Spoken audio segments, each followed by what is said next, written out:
2015년 한 해도 마무리하는 마지막 주일입니다. 인생에게 마지막이라고 하는 건 굉장히 충격적이고 소중한 거죠. 오늘 이 본문 말씀 속에 보면 히브리서 11장이 믿음장인데, 이 믿음장 안에 있는 모든 성구들 가운데서 임종시에라는 말은 죽을 때에라는 이야기입니다. 마지막 순간을 맞이하는 것에 대한 이야기를 많은 믿음의 용장들 가운데 요셉에게만 적용이 되고 있다는 겁니다. 이 말은 마지막을 참 잘했다 이 얘기입니다. 도대체 나와 뭐가 다르기에 그렇게 요셉은 마지막을 잘했을까? 이 부분을 한번 생각해 보자고 하는 겁니다. 요셉이라고 하는 사람은 우리들과 같이 편안한 가정, 오늘 여러분이 살고 있는 그 가정이 결코 행복하지 않다라고 여기지만 요셉에게 비한다면 얼마나 행복한지 몰라요. 여러분 가운데 계모가 3명이나 있는 분이 있습니까? 배다른 형제가 4배에서 태어난 형제가 버벅거리면서 10여 형제가 같이 산 사람 있습니까? 또 12형제들에게 유일하게 혼자 미움을 받고 형제들에게 왕따를 당한 사람이 있어요? 아무도 없을 거예요. 그리고 형제들의 손에 의해서 노예로 팔려갔어요. 그 노예로 팔려간 세월 10년의 노예 생활 얼마나 바닥치며 낯설고 물서는 곳에서 고생했습니까? 그런데 이 10년의 세월 동안 요셉이 건장한 청년이 되고 너무나도 멋있고 아름다운 용모와 빼어난 것들을 가지고 있다 보니까 주인 여자가 자꾸 꼬십니다. 꼬드깁니다. 그 유혹을 뿌리쳐서 억울하게 강탈했다고 하는 성폭행의 죄를 뒤집어 쓰고 억울한 옥살이 3년을 또 합니다. 정말 요셉의 생애는 짧지만 파란만장한 삶을 살았다. 아마 여러분들 이렇게 요셉처럼 살지 않았다면 여러분의 가정이 얼마나 행복한 가정이고 여러분의 가정이 얼마나 감사할 만한 조건들이 많은가를 생각해 볼 수 있기를 바랍니다. 그런데 중요한 건 이 요셉이라고 하는 사람은 숱한 경량과 시련과 여러 가지 변하는 환란의 변화 속에서도 전혀 흔들리지 않고 변하지 않고 믿음으로 산다고 하는 거죠. 2015년 한 해를 우리는 살아가면서 한번 생각해 보십시오. 여러분이 이 직장에 왔을 때 여러분의 마음다짐과 지금 여러분의 모습을 한번 생각해 보십시오. 사람이 결혼하고 나서 더 잘 믿어봐야 되겠다 이러지만 결혼한 뒤에 여러분의 변화된 모습을 한번 보십시오. 하나님은 한 해 동안도 변함없이 우리를 이런저런 모양으로 이끌어 가시고 인도하셨지만 여러분과 저는 그분이 기대하는 대로 변한 게 아니라 그분의 기대와는 상관없는 편하면 편해서 변하고 힘들면 힘들다고 낙심하고 어려우면 어렵다고 불만하고 환경에 요동치며 흔들리며 갈등하며 넘어지면서 오늘 2015년 마지막 주일을 맞이하고 있지 않느냐라고 하는 거죠. 오늘 요셉이라고 하는 사람은 어떤 환경을 갖다 줘도 변하지 않습니다. 어떤 상황에도 흔들리지 않습니다. 그는 마지막 죽음의 순간 앞에서 죽음의 문턱에서도 흔들리지 않고 변하지 않았다라고 하는 겁니다. 저는 어젯밤에 밤 10시 40분쯤 돼서 한 목사님께 전화를 받았습니다. 42살의 젊은이, 자기 교회에서 가장 역량 있게 일을 하고 가장 많은 연보를 하고 가장 많은 순종의 열매를 드리는 사람인데 어느 날 갑자기 통증이 와서 병원에 갔더니 골수염 판정을 받았고 결론은 암까진 발전 안 됐지만 다리를 절단해야 된다는 위기를 만났습니다. 목사님, 살 길 없을까요?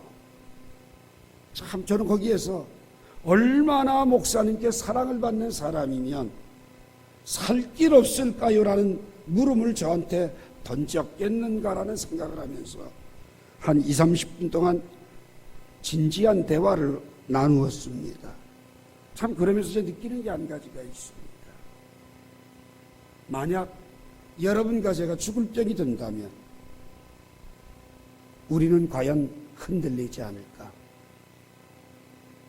만약 여러분과 제가 내 생명이 끝나는 내일이라고 한다면 우리는 그 죽음 앞에서도 요셉처럼 의연할 수 있을까?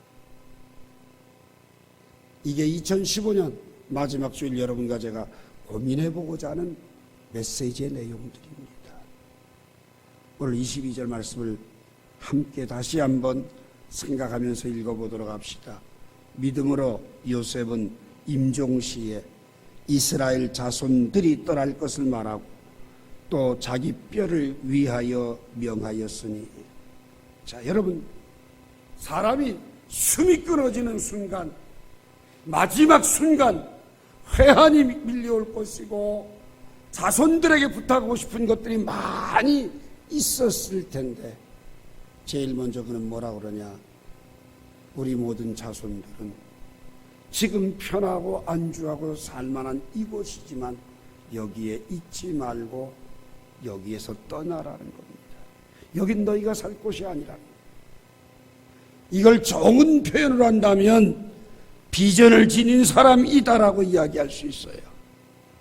약속의 땅으로 가슴에 품고 있던 그 비전을 자기가 살아 생전에 그들을 이끌고 약속의 땅을 갔어야 하는데 못 갔기 때문에 그 비전을 전달해 주고 있습니다. 병들어 보세요. 다 귀찮아요. 힘들어 보세요. 다 귀찮아요. 다 던지고 싶어요. 다 포기하고 싶어요. 그런데 그 마지막 순간에도 흔들림 없이 약속의 땅을 향한 비전을 제시하고 있지요.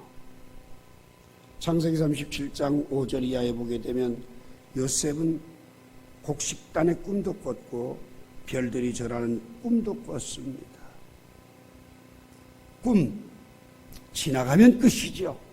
그런데 요셉은 그 꿈을 가슴에 두었고 그 아비 야곱도 그 꿈을 가슴에 두었더라 이렇게 얘기합니다. 오늘 비전 꿈이라고 하는 것은 하나님의 약속과 그 일의 성취, 이 사이에서 어떤 태도로 살아가느냐에 따라 달라지는 겁니다. 여러분에게 꿈이 있습니까? 그 꿈을 이루시는 하나님 앞에서 그 꿈을 향하여 걸어가는 사람은 믿음으로 요셉은 임종시에라는 단어가 붙게 됩니다. 그런데 하나님이 꿈을 주시고 소명을 주셨지만 그 꿈과는 상관없고 무관한 삶을 살아가고 있다고 한다면 죄송하지만 그 사람은 되는 대로 산 인생입니다.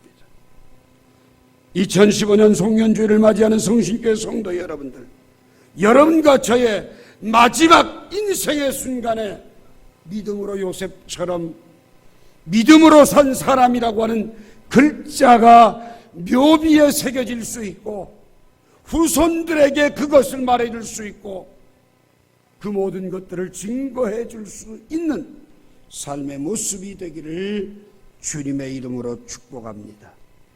여러분, 비전을 가진 사람은요, 그 꿈의 성취를 이루시는 하나님을 바라보기 때문에 내 환경이 어떻게 바뀐다 할지라도 내 삶의 순간 어떤 고통과 어려움이 있다고 할지라도 거기에 흔들리지 않고 신실하게 어떤 문제를 만나도 그 문제를 하나님의 약속에 근거해서 헤쳐나가고 이겨나간다고 하는 사실입니다.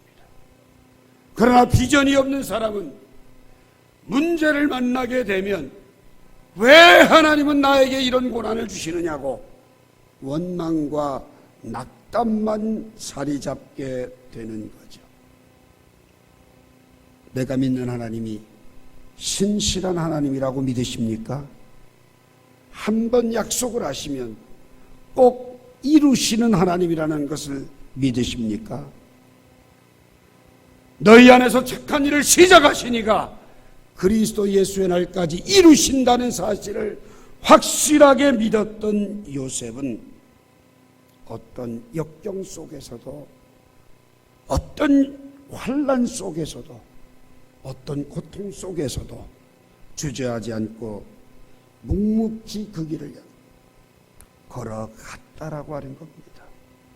이스라엘 백성들이 출애굽한 후에 약속의 땅인 가나안의 정탐꾼을 12명 보냈습니다. 그 12명의 정탐꾼들 가운데 10명의 보고는 죄송하지만 세상적인 세상 사람들의 시각과 다를 바 없는 보고를 했습니다.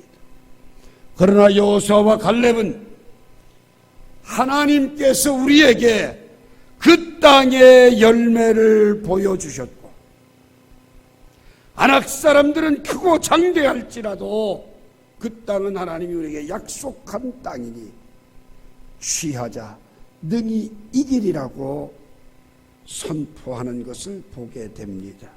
똑같은 환경에서도 안 된다라고 보는 10명과 약속을 붙들고 취하자 능히 이기리라고 말하는 그들의 차이는 딱 한 가지입니다.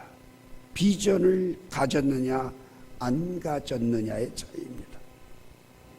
요셉은 어렵고 힘든 고비가 많았습니다.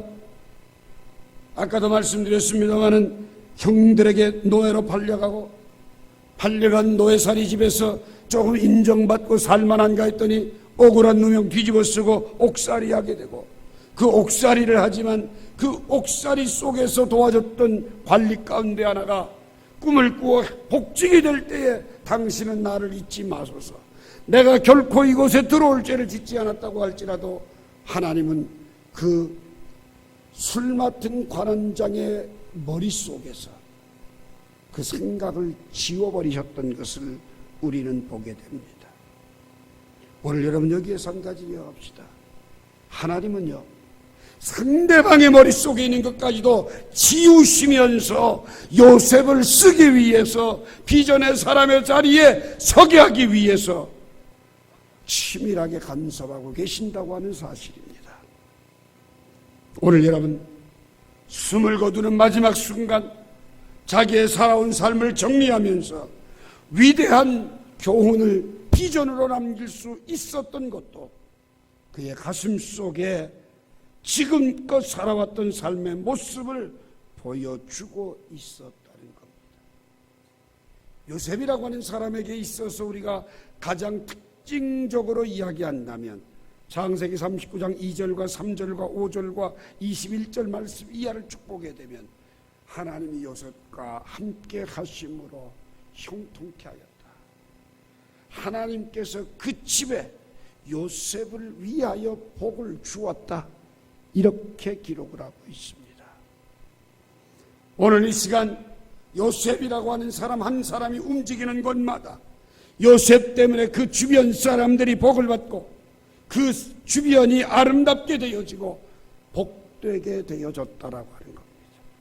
오늘 이 시간 2015년 한 해를 살아오면서 내가 가는 곳마다 나로 말미암아 내 직장이 잘 되고 내 일터가 잘 되고 내 사업장이 잘 되고 나로 말미암아 주변 사람들이 아름다워지고 행복해지고 복되게 되어지는 은혜로 살아오셨는지, 오늘 이 시간 우리는 다시금 요셉을 통하여서 비전의 사람과 꿈이 없는 사람의 차이를 극명하게 발견하고 설 수 있게 되기를 원합니다. 창세기 45장에 보게 되면 야곱이 죽었습니다. 야곱이 죽고 난 뒤에 그 형들은 아버지가 살았을 때 요셉에게 대접받고 살았는데 아버지가 죽고 난 것으로 말미암아 요셉의 보복을 받을까 봐 두려웠답니다. 창세기 45장 5절에 보게 되면 요셉은 그 형들에게 이렇게 얘기합니다. 당신들이 나를 이곳에 팔았다고 해서 근심하거나 한탄하지 마세요. 그 이유가 뭡니까? 하나님이 생명을 구원하려고 나를 당신들보다 앞서 보내셨다. 자, 잘 보십시오. 분명히 현실은 팔았습니다. 형들이 팔았어요. 그런데 하나님은 요셉을 앞서 보내셨다. 이게 바로 비전의 사람과 아닌 사람의 차이입니다. 오늘 이 시간 여러분 팔려온 자라고 생각하고 있습니까? 그 사람에겐 소망이 없습니다. 앞서 나를 보내셔서 이 연단과 고통을 받게 하신다고 한다면 그 사람은 비전을 이룰 수 있는 사람이라는 겁니다.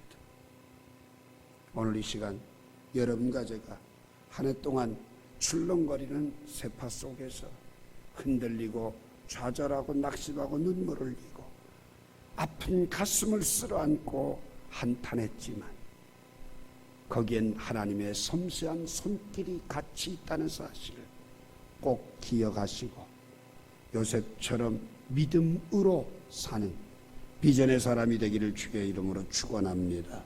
두 번째로 22절에 보면 이 믿음을 가지고 있는 요셉은 임종시에 이스라엘 자손들이 떠날 것을 말했다. 여기에 떠날 것을 말했다라는 그 말은 그 말했다라는 말 자체의 의미가 뭐냐면 역사의식을 가지고 있다는 겁니다. 역사의식을 지닌 믿음이라는 겁니다. 이 말은 뭐예요? 역사를 책임지는 사람이라는 것. 2015년 한 해는 오늘로 지나가면 다시는 없는 날들입니다. 한 해 동안의 역사를 여러분은 책임질 수 있는지요? 한 해 동안 여러분의 삶의 자취 속에서 나는 2015년 안에 최선의 땀을 흘렸고 최고의 믿음을 가지고 살았고 하나님 앞에 이 2015년은 내게 주어진 사명을 다한 한 해였다라고 말씀할 수 있는지요? 오늘 이 시간 애굽 사람들이 볼 때에 이방인인 요셉은 성공한 사람입니다. 그리고 그 요셉의 가족들이 왔을 때 어느 누구보다도 환대하고 대접을 해 주었습니다. 이 안락함을 누리고 사는 좋은 환경 속에서 마지막 임종시의 정반대의 유언을 남깁니다. 여길 떠나라는 겁니다. 그것이 우리가 써야 될 역사라고 하는 겁니다. 창세기 15장 13절에 보면 여호와께서 아브라함에게 이르시되 너는 정령이 알라 내 자손이 이방에서 객이 되어 그들을 섬기겠고 그들은 400년 동안 내 자손을 괴롭게 하리니 그 섬기는 나라를 내가 징치할지며 그 후에 내 자손이 큰 재물을 이끌고 나오리라. 이미 아브라함에게 약속된 대로 약속의 시간이 다 되었기 때문에 이제는 떠나라고 유언으로 남기고 있다는 겁니다. 약속하신 하나님, 신실하신 하나님, 그 약속을 지키시는 하나님, 그 하나님께서 이루어 가시는 가나안 땅을 바라보면서 역사에 대한 책임을 안고 이루어 가기를 원했다라고 하는 겁니다. 유명한 아더 핑크 목사는 요셉의 유언은 요셉의 하나님에 대한 믿음을 표현한 것이고 요셉의 형제와 후손들에게 참된 희망이 무엇인가를 알려주었고 공개적으로 후손들에게 약속의 말씀을 기억하게 해서 진정한 믿음의 본을 보여준 것이다. 이렇게 오늘 본문을 소개합니다. 믿음의 사람은 지나간 역사에 대해서도 책임을 집니다. 믿음의 사람은 앞으로 될 일에 대한 의식을 가지고 살아갑니다. 현실에 안주하는 것이 아니라 오늘 이 현실은 앞으로 이루어질 역사를 이루어가라고 맡겨주신 소중한 초석의 날이라고 하는 사실을 그는 가슴에 인식하고 있었습니다. 여러분, 마태복음 24장 35절 말씀처럼 천지는 다 변하고 없어져도 하나님의 말씀은 영원한 줄로 믿습니다. 우리 뒤에도 이 세상이 존재하고 역사에 주님의 재림을 향하여서 분명히 어두운 가운데서 여러분과 저로 하여금 종말을 향하여 믿음으로 걸어갈 것들을 명령하고 있습니다. 디모데후서 3장 1절로부터 3절에 있는 말세에 고통하는 때가 이르리니 하는 그 말씀들의 내막을 보게 되면 한 자가 다 지금 내가 살아가고 있는 걸음걸이의 모습이라고 하는 겁니다. 그렇다면 더 힘든 상황이 오고 더 고통스러운 상황이 우리 앞에 주어지게 될 것입니다. 요셉이 자손들에게 떠날 것을 말하였지만 그 자손들은 그 말을 이해하지 못할지라도 어떤 역경도 이겨내서라도 하나님의 역사를 바르게 써나갈 수 있는 믿음의 사람이 될 것을 보여주고 있습니다. 오늘 여러분과 제가 다 한번 기억해 봅시다. 2015년 한 해 동안 신앙생활 해오면서 어려움이 닥치면 여러분들 감당할 수 있겠습니까? 내가 기도하리라 다짐하지만 그 기도가 얼마나 됩니까? 곰곰이 생각해 보니까 2015년 안에 나 하나만을 위해서 신앙생활하는 것도 똑바로 하지 못해서 허덕대고 있지는 않았습니까?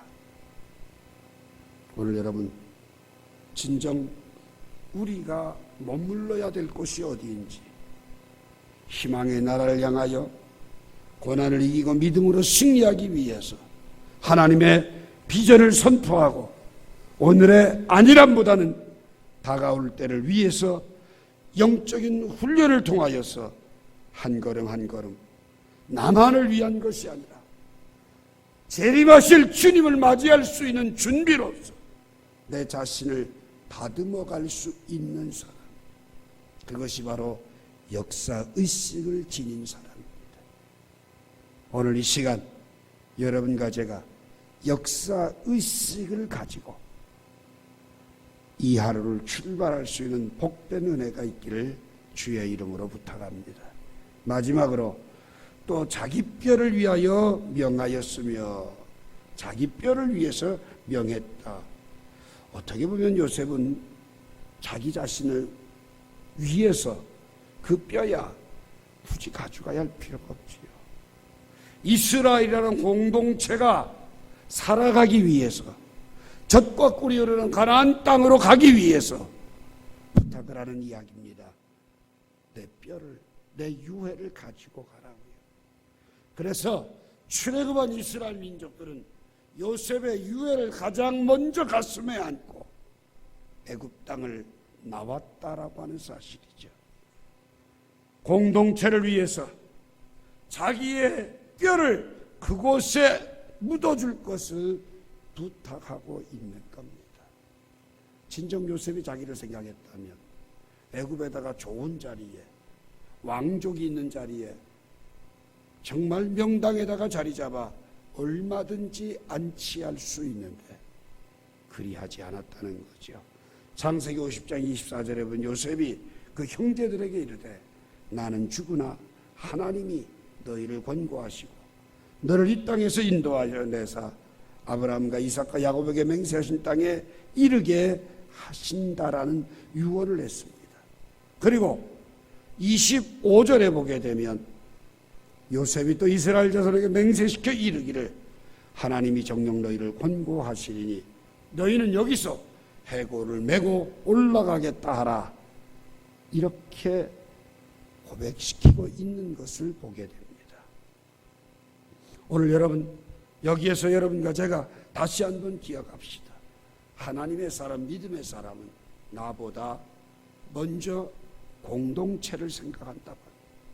바울은 로마서 9장에서 자기 속에 있는 고통과 근심은 바로 형제와 친척들이 주님의 구원을 받기를 원하는 간절함에서 온다고 이야기했고, 차라리 저들이 내가 생명록에서 지워질지라도 내 형제와 권력이 구원받기를 원한다고 토로하고 있는 것을 발견하게 됩니다. 그뿐만 아니라 출애굽기 32장 32절에 보면 모세도 차라리 내 이름을 생명책에서 지워지더라도 저들의 죄는 사함받고 저들은 구원받기를 원한다고 절규하고 있는 것을 보게 됩니다.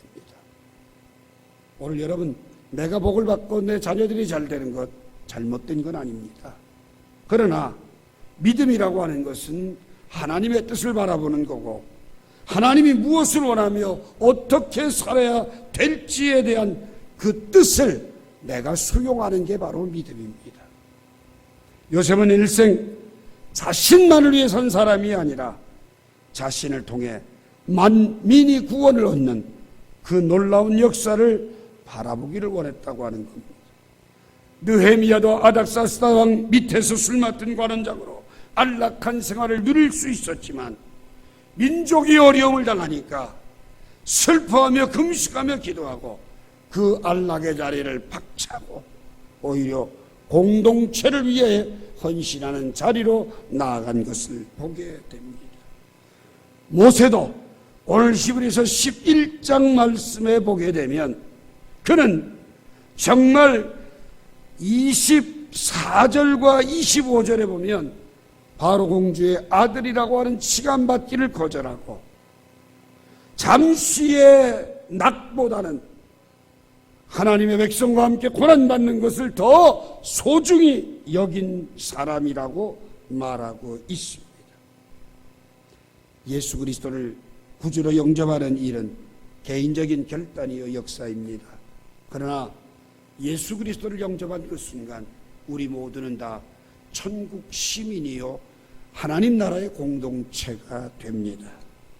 그러므로 하나님의 자녀로서 우리가 가슴에 새기고 명심해야 될 일은 나만을 위해 살아가는 삶이 아니라 공동체가 함께 살아갈 수 있는 삶을 우선순위에 두어야 된다는 것입니다. 그러기 위해서는 그 삶은 힘들고 어려울 수 있습니다. 그러나 하나님의 뜻을 바라보면서 한 걸음 한 걸음 내게 맡겨진 책임을 감당하며 살아가는 사람이 되어야 됩니다. 내 중심의 생각, 나만 성공하고 평안하기를 바라는 잘못된 생각들, 하나님의 뜻을 발견하지 못하고 성숙하지 못한 삶을 살아가는 그 요셉의 형제들과 같은 삶이 아니라 비전을 가지고 한 걸음 한 걸음 하나님께서 나를 통하여서 이루어 가시고자 하는 놀라운 사실들을 기억하면서 하나님의 말씀을 따라가는 정말 믿음의 사람으로, 역사의식을 가진 사람으로, 나보다는 공동체를 더 소중히 여기는 사람으로 2015년을 마무리할 수 있게 되기를 원합니다. 한 해를 마무리를 제대로 못한다면 일생의 임종시에 이런 마무리를 할 수 없을 것입니다. 그러므로 오늘 이 시간 다시 한번 하나님 앞에서 내 자신에게 머물러 있지 말고 우리의 믿음의 눈을 더 멀리 더 넓게 공동체를 향하여서 열정을 가지고 내 삶 속의 문제를 보지 말고 그 문제 속에서 능히 정리하시고 이끌어 가시고 섭리하시는 하나님을 신뢰하며 믿음으로 걸어갈 수 있는 믿음의 사람들이 되기를 주의 이름으로 축원합니다. 기도하겠습니다. 감사합니다. 믿음으로 요셉은 임종